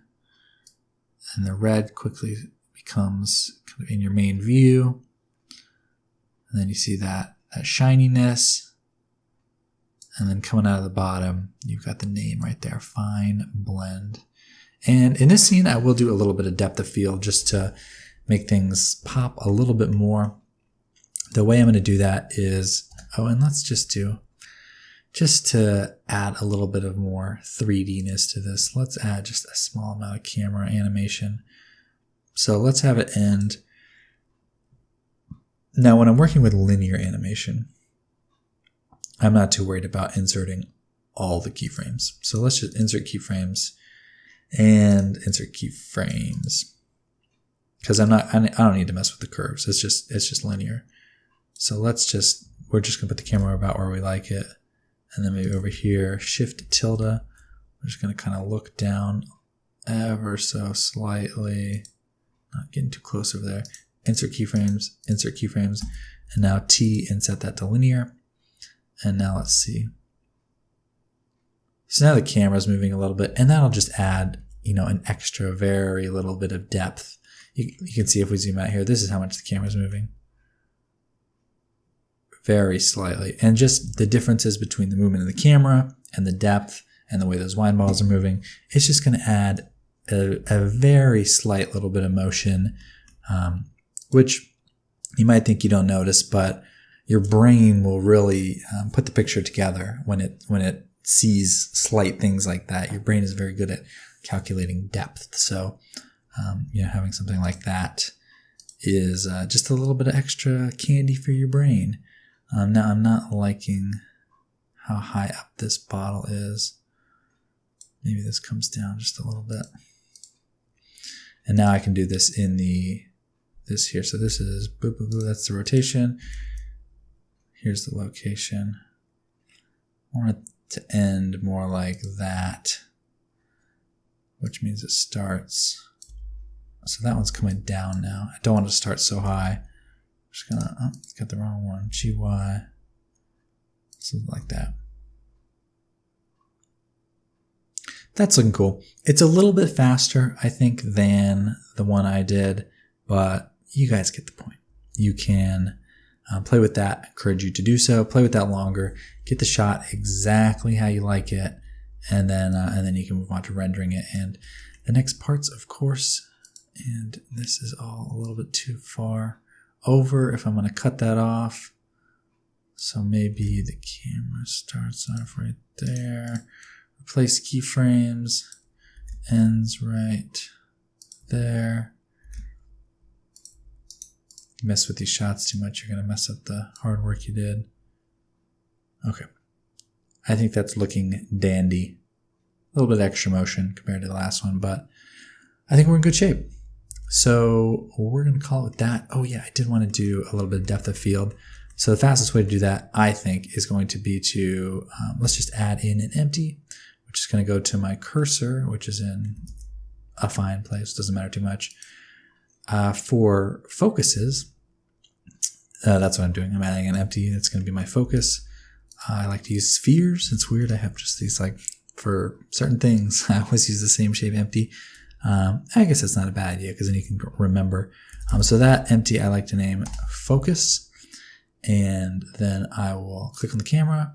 I will turn on depth of field. And then you can either click and click, or since we named it, we can just type in focus and it'll be right there.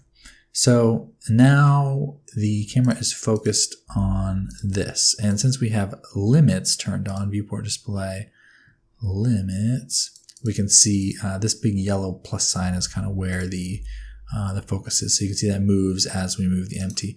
Now we're not seeing any depth of field over here for one because our render is paused. There's the depth of field. To make sure depth of field is working, you can turn the f-stop really low and that'll make things crazy blurry.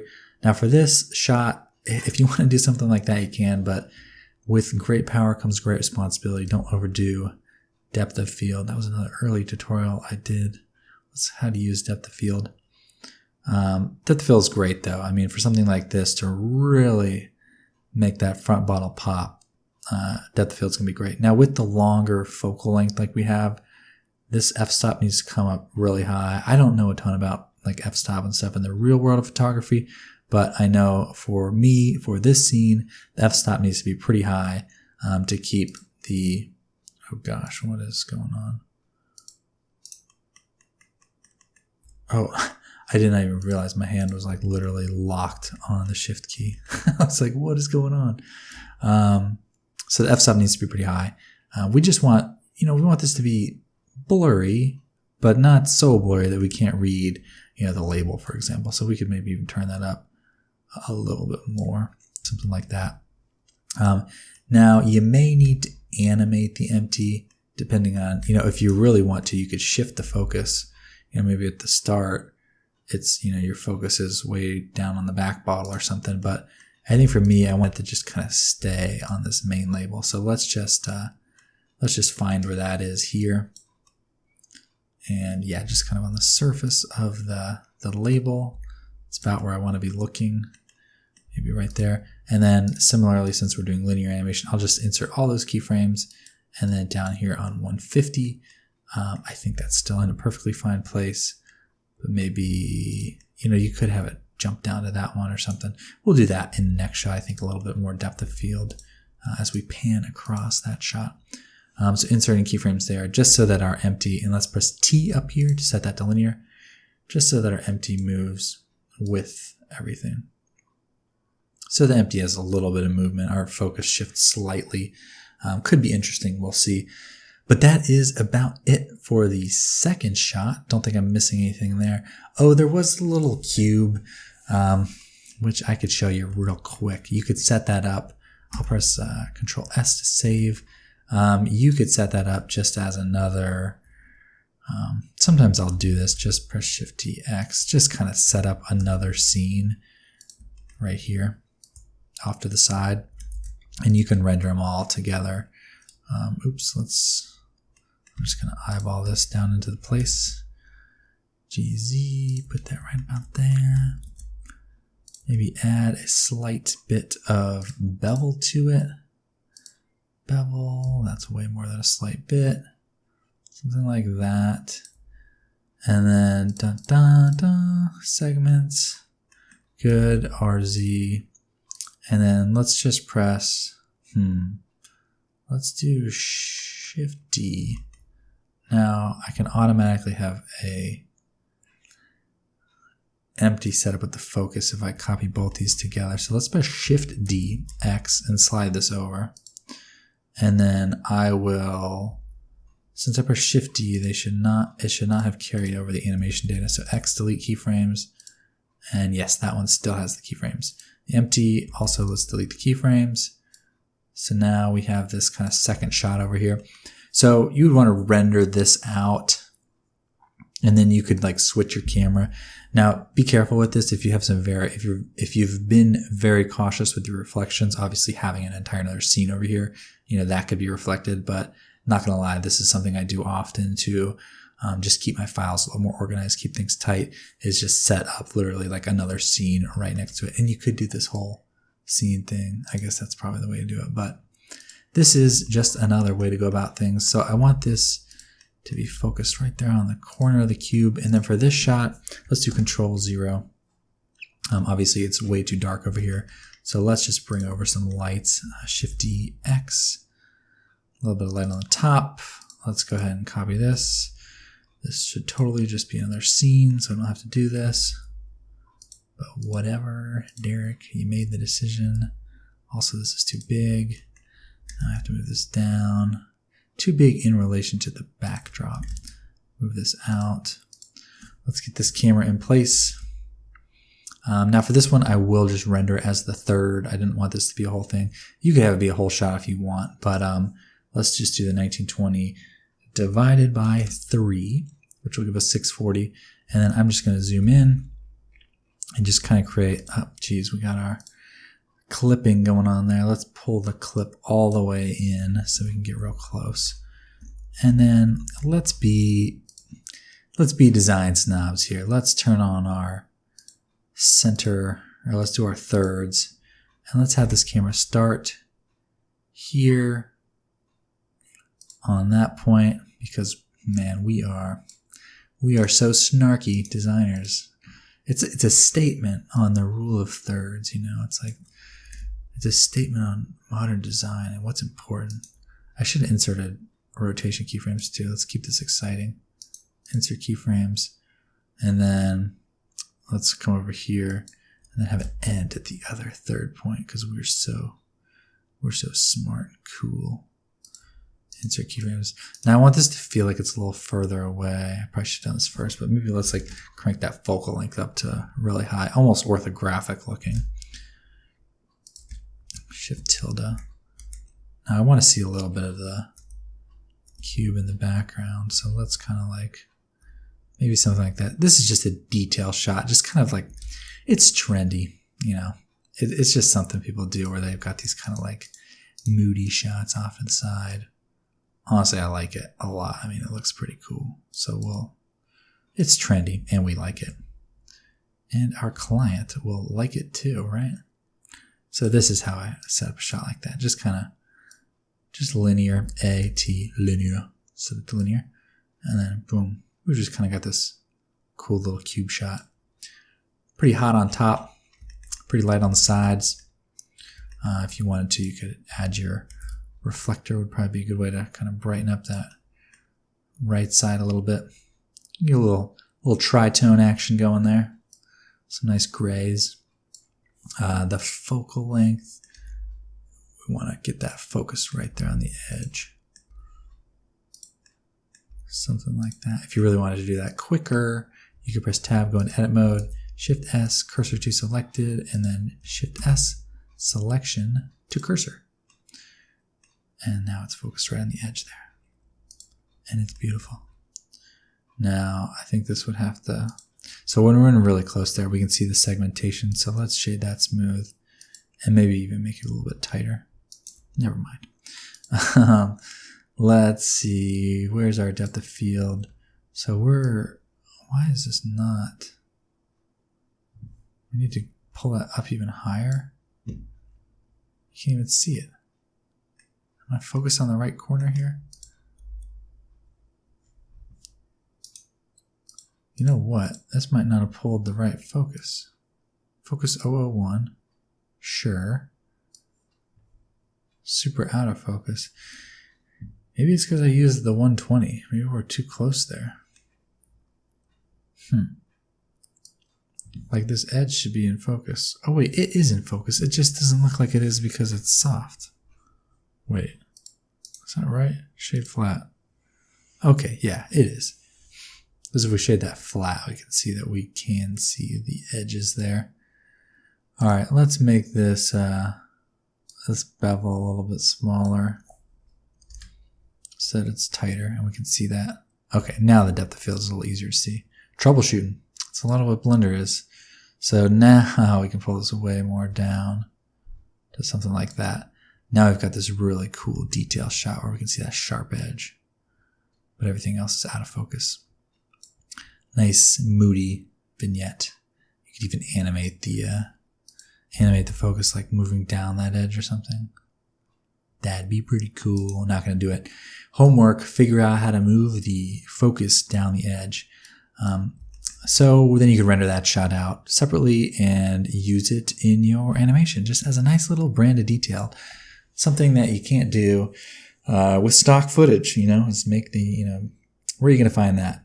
It's a cube panning animation. I'm sure you can find it somewhere. Someone will probably follow this tutorial and upload that to a stock photo website. I would put money on it. There are so many people on Upwork and Fiverr using my phone tutorial as proof of their ability to do animation. Hey, maybe some of you can do it. Maybe some of you can't. But I gotta say, just following the tutorial, you gotta have some creativity to go with it too for those real client projects. Anyways, that's enough talk about that. This should be a separate scene doing the same thing we did up here before. But I just did it that way because I'm in charge. I'm making the rules here today. So this shot though, just Control 0, looks nice. Of course, you'd have to change the render settings back to 1920 by 1080. and that's why we should have done the scene. But hey, lesson learned. I'm here to show you the wrong way to do things too, so that you can do them the right way. Anyways, I hope you enjoyed this second part of the animation, and third. We covered the cube too. But now we'll set up that last shot. Should be pretty simple. I'm sure by now you probably get an understanding of kind of how this sort of thing works, but I will walk you through that just so we've got nothing on the table. And then I think I will spend a little time at the end of the tutorial just talking about how I render things out and then how I tie it all together. I actually use After Effects, and I've been kind of mentally battling with what to do for that part. I'll probably just kind of walk you through my file. Most of what I do is very basic. You probably could do it in the Blender Video Sequence Editor, but if you're someone who's following this course, it's not unlikely that you don't already have a little bit of experience, maybe even with After Effects, or maybe you have a Creative Cloud subscription. I don't love Adobe, if I'm being all honest, but it is kind of the industry standard, and I have been using After Effects for a little while now for things like stringing my rendered clips together and adding basic stuff like text, which you totally could do in the Blender Video Sequence Editor, but I do it in After Effects. Anyways, that's just a small note on that. I think we're all wrapped up here with this one. Let's go ahead and move on to the next section. I will, let's just go ahead and change this back to 1920. What a waste of time. Tab 1080. Okay. And we're going to save, and we'll pick up right here in the next part. So I'll see you there. Okay, so here we are where we left off with the previous animation of the bottles floating. I realize we have been taking a very long time working on these, and part of that is that I just, when I run into an error, I can only assume that you are going to be running into some of the same errors. I've been using Blender for a very long time, and I know many of you are probably just getting started, so I'm not afraid to let these run a little bit long just to make sure all the information is on the table. That being said, for this last animation, it's a little bit more simple, and as you can see, we're using many of the same tools for any of these animations, and you can come up with an infinite number of possibilities for your own animations. So with this last one, I'm just going to try to kind of move through it. Obviously, I'll still talk you through what I'm doing and my thoughts behind it, but let's go ahead and get started with that last animation, which is actually the opening animation in what ended up being my final. So we're going to do the same thing we did before, where we make a new scene, but I think for that scene, I want to actually use the original flip out scene we used. So that's got those three bottles all nice and flat, and it's just in a better position, I think, to start. So what I'll do is press the button up here to make a new scene, and we'll do that again as a full copy. And you can name that whatever you want, but I'm going to name it, I'm just going to name open because it was my scene opener. So with that, you can see we've now got a third scene set up. And what we can do is let's just pull this to a frame we like, and then press A to select everything. A up here in the graph header, and I'm going to press X to delete keyframes, just to basically remove all animation from this scene. But you can see if we go back to our original, the animation's all still there. So good to double check that. Not a bad idea to save your file. I'm going to save this as shot 3 and overwrite the last one where it crashed when I accidentally did the lamp thing once again. So I'm going to try not to click the lamp thing this time. I think it may have something to do with OBS, which is what I'm using to record these videos. That's my best guess, but I could also probably Google and see what it is. So anyways, we've got the three bottles there. I just want to lay them all flat down on the ground. I'm going to press Alt-R on this back one to reset the rotation. And then I can select all three of these. And then if we tried to rotate them all together now, that would not work. But you can press period on your keyboard and do individual origins. And then I'm going to do RX, and then I'll rotate them all on their own axes. And now I can move them all down until they're just touching the ground, GZ, and pull them to right about there. I'm just looking until they poke through, and then I pull it up a little bit, and now I know it's sitting on the ground. So we are in good shape with those. Let's just go ahead and kind of get them into that arrangement that I had done. So we'll leave that one like this, and then maybe these ones can rotate, and then these can rotate this way. Something like that I think is semi-interesting, but of course do as you please. Let's move these all back.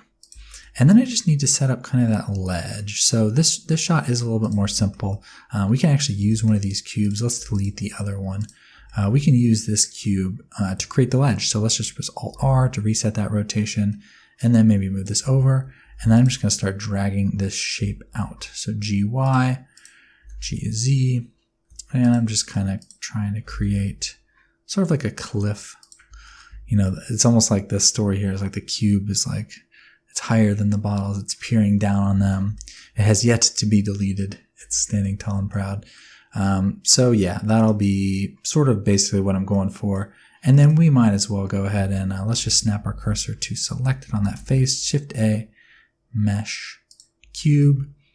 And then so that I can get the origin on the bottom, I'm going to go into edit mode, bring that up, and then we can just scale this down. And that's going to go, I'm pressing G and Shift Z to constrain it to that surface basically.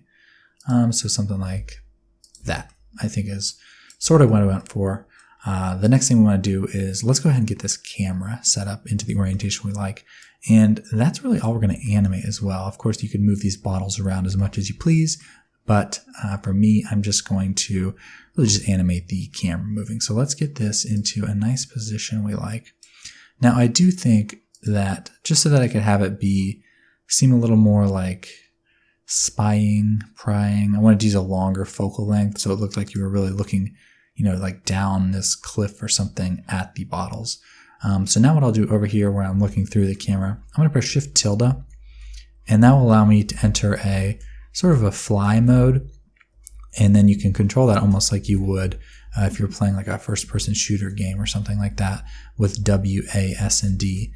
And then you can slow how fast you're zooming in and out by scrolling up and down on your mouse wheel. And you'll actually see all those commands written across the bottom of the screen when you're in that command. And again, that's Shift tilde. So something like that I think is okay. You know, maybe we want to, let's move these all back over, or I guess I could move this over. So I want this bottle to be not fully revealed. This one though, obviously I want to get a good look at, and then maybe we just have kind of a hint of that other bottle over there. So setting the shot up, something like that. And then let's see. So yeah, I'm looking over here. I'm going to see we're just going to be moving along the x-axis, and that's going to give me most of the look I want. And maybe we don't need to see the entire bottom of this bottle, so we can pull it up a little bit. So I think something like that. That's really all we're going to be doing there. Now I don't want to see this front edge of the ledge, so I'm just going to move this out on the y-axis so we're clean and clear there. Now let's go ahead and see what we want that last shot to look like, and I think that's kind of what we have here with this framed shot. So maybe it ends right around there. So I'm going to go ahead and insert a keyframe for the X location, and then all we're going to do is slide over a little bit for the intro here. Basically, the thought here was that I just wanted to create kind of a nice clean slate where I could lay on my title card, some text, something like that. You may want to do something similar. So that was kind of the thought behind just starting on that gray backdrop and then moving over to kind of have our first peek at the bottle and label design. So something like that looks pretty good. Now I'm going to go ahead and press T up here to set this to a linear animation. So we just have that nice slow pan. And this cube isn't quite in view, so let's kind of move that over. Again, all preference here, but I kind of liked when, you know, this corner was just a little bit poking over the edge. Thought that looked kind of cool. So that's a pretty decent setup shot. You know, we'll be able to open the scene on maybe just a flat gray, kind of fade into this, have our title card, and then very quickly, you know, as people read that intro, they'll start to see the bottles and kind of the story begins, if you will. So very simple shot here. Next thing I want to do is just go ahead and set up a little bit of lighting. Let's see where we're at. So let's enter the rendered view over here. Okay, so this has the floor material. The cube does not have the floor material. Let's add that. And you can see how dark that floor material is when there's no light on it. You know, quite a bit darker than it actually appears in most of the shots. Now I don't think we need this point lamp back here just because of the way we're kind of looking through. We just don't have the same need for the backdrop, that kind of natural vignette I talk about sometimes. But what I do want is some lighting. Maybe we change this to a disc light, and then we can use this. We need to get some light over here. It's just way too dark. So I think what I'll do is I'm just pressing R twice to kind of go into a free rotate, and let's try to get ourselves set up with just a nice kind of big wash of light for the scene. Maybe something like that. And I'm kind of thinking about what color that gray was in the background in my previous shots, and I want to sort of match that to a certain degree. And while I'm looking at it, I think this cube needs to get just a little bit of its own bevel, which is way too big right there. Always a good idea to not have things perfectly sharp. Let's give this a couple more segments. This one, I think, that already's got a bevel because we used it from the existing cube.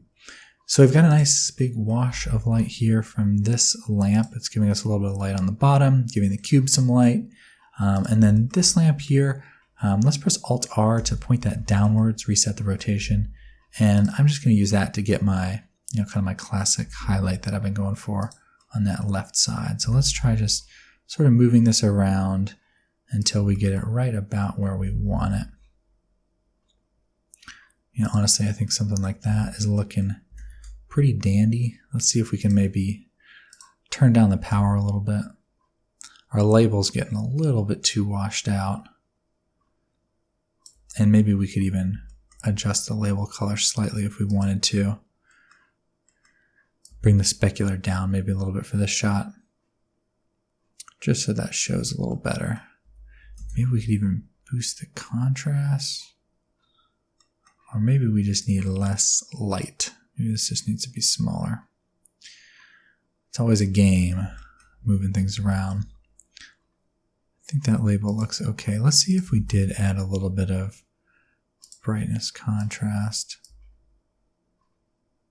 So contrast is going to make that darker. I don't think we need that. Let's get rid of that. I think it looks okay. And we can always boost the colors a little bit in post. That's what they always say, right? Fix it in post.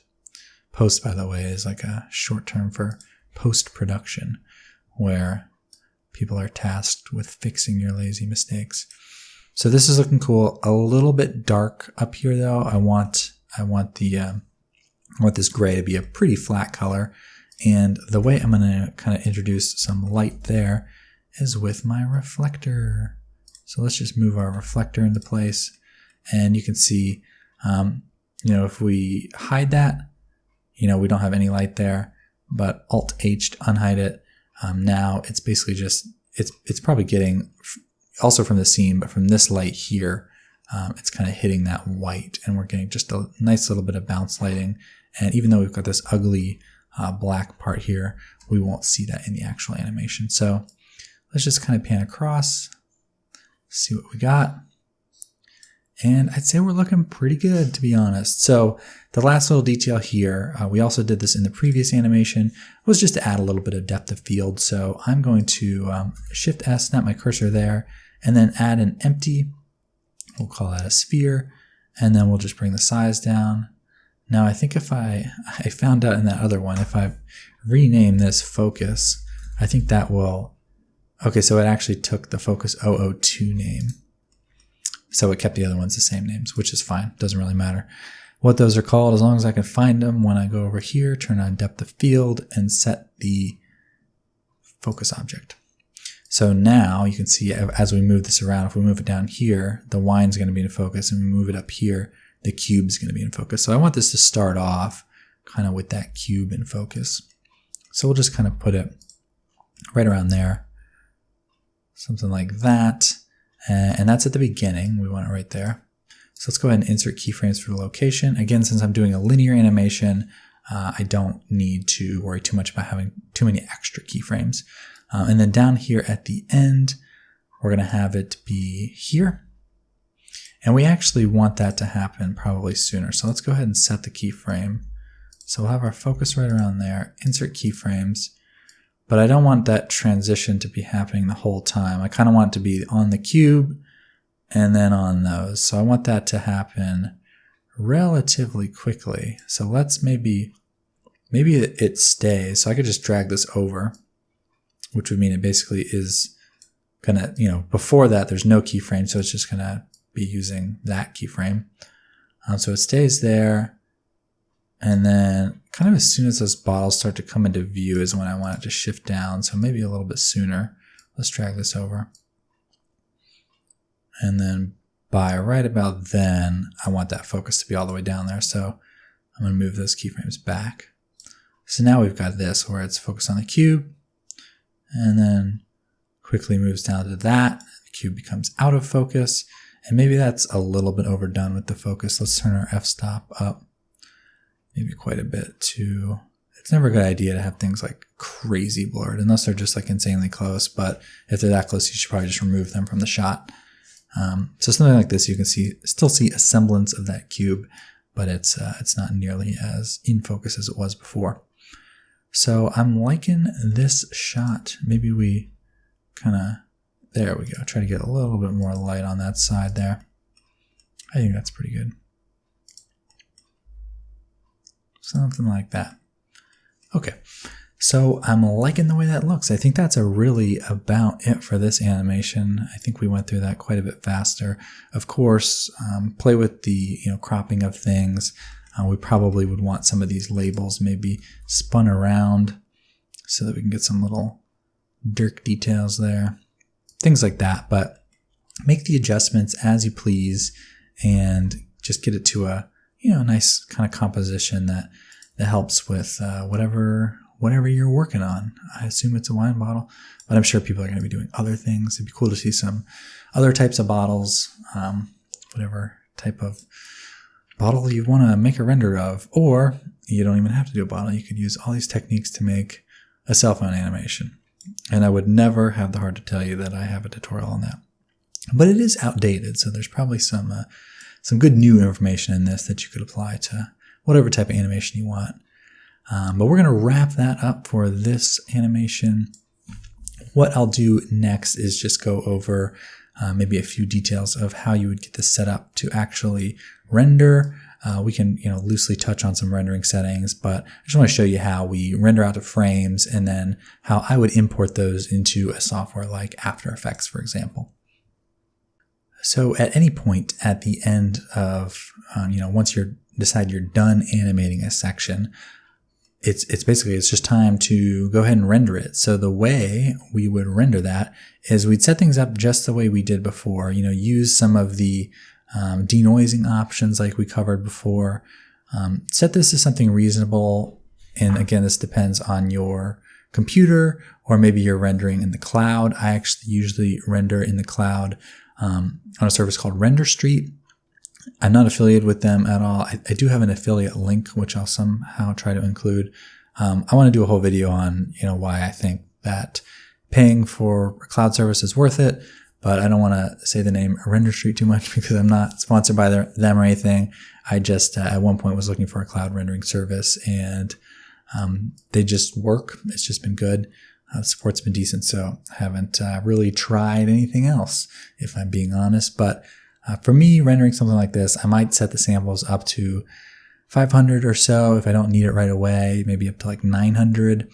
There are some limits with Render Street and other cloud services as to how long something can take, but you can pretty much always pay more and overcome those limits. But if you're rendering on your own machine, just do something that works for you.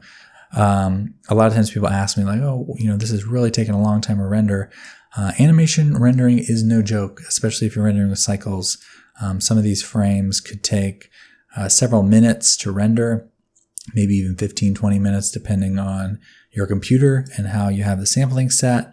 And that's just for one frame. So if you're doing 150 frames and you're doing 3 different animations that are each 5 seconds like that, you are looking at several days of rendering could be depending on your hardware and kind of how you're doing things. So figure out what works for you, but set your samplings, get your denoising and things all set up. And the biggest point I want to make here is that when you're rendering out, you do not want to render to a a video format. You want to render to frames. And that's because it's kind of like, if something messes up, or you say like, oh, for example, like I've got this big black area here. What if I did not realize that right at the beginning of the animation was, there was like a little piece of that black kind of coming into the shot, and I just didn't notice it. Had you rendered to a video, it's going to be much more difficult to re-render just a small section and splice that perfectly back in. Whereas if you have the frames, you basically have, all the data, and it's not like it takes any less time to render it straight to video. It takes the same amount of time. So given that you are investing all that, computational time, your electricity bill, you're not pulling your hair out, etc., you want to be sure you have all the results of basically that work. So you always want to be rendering to a set of frames. And, for example, I can go into my tutorial folder here and show you all the things I've rendered. So, you would end with, basically just a big file with, each frame rendered, and you can just pan through these. And these are all full quality PNGs. You can see each one of these images is 1.4 megabytes or so. And those all get strung together. You can see the ones with more color data are a little bit bigger. But those all get strung together into whatever software you want. You can basically, once you have all the frames, you can do it actually within Blender. And maybe I'll show you how to do that right now that we're talking about it. I'm just going to open up a new file, and we'll just not save that because I don't think I made any big changes. Let me show you really quickly how you would do, after you've rendered out all those frames, how you would string those together. So one thing you can do is go into, actually you can do File, New, and there's actually this video editing preset. We're going to use that. That just kind of sets your scene up how you like. So what you want to do is just make sure you've matched the resolution as well as the frame rate. And then you can just go into Add Image Sequence, and then you want to navigate to wherever you have your frames saved. I can go to Open 2, for example. I rendered this a couple times. Select all those with A, same command you would use like if you're working in 3D space, and then that'll load them all in. And now if you just press spacebar, it's going to play through them. So it's all way out of order there. Okay, so I think it's because Add Image Sequence. I think it's because I'm sorted by date. Yeah, I want to be sorted by name here. Okay, so I added those in at a weird angle or at a weird order, and it will add them where your playhead is. So you just need to move that over. But now if we just press spacebar to play it, you can see. I mean, obviously this is, it's not actually rendering because we already rendered those frames. It's just, it's just pulling them together. And this is going to be the fastest way, especially if you don't have a software like After Effects, to go through and, put your frames together into an actual video format that you could upload somewhere. So once you have this set up, then you can change this to a video file. For example, I would use FFmpeg video, and then for the encoding, QuickTime I think tends to work well, or MPEG-4. I'm really not an expert in this field, but I think MPEG-4 with the H.264 video codec would work well. And then you could specify an output folder, render it, and then you have a video file wherever this output is set. So that's kind of the quick and dirty on how to actually turn those frames into a video that you can use. So I'm going to call it quits on that one there, and just wrap up a few more parts, and we'll be on our way. I'll be looking forward to seeing what you all come up with. Thanks for being here.